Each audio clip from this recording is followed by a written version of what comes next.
दी कि बीजेपी पंजाब में 2/3 बहुमत से सरकार बनाएगी और सभी सीटों पर अकेले चुनाव लड़ेगी। अब इस बयान को साधारण राजनीतिक बयान समझकर आगे बढ़ जाना आसान है, लेकिन राजनीति में समय बहुत महत्वपूर्ण होता है।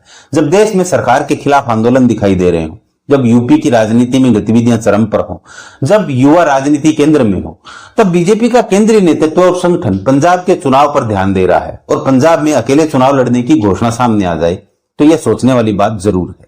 क्योंकि अगर बीजेपी सिर्फ यूपी के बारे में सोच रही होती तो पंजाब को लेकर इतनी स्पष्ट राजनीतिक लाइन इतनी जल्दी सामने क्यों आती?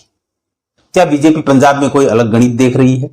क्या वह 2027 के 7 राज्यों में चुनाव को सिर्फ विधानसभा चुनाव की तरह नहीं बल्कि 2029 की तैयारी के रूप में देख रही है?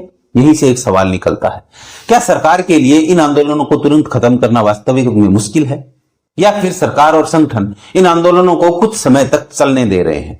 हो सकता है कि सरकार किसी और दिशा में काम कर रही हो सकता है कि संगठन की प्राथमिकताएं किसी और मोर्चे पर हो, या यह भी संभव है कि सरकार की पाइपलाइन में ऐसे मुद्दे हों जिनके सामने आते ही आज सड़क पर दिखाई देने वाला कई आंदोलन अचानक पीछे चले जाए।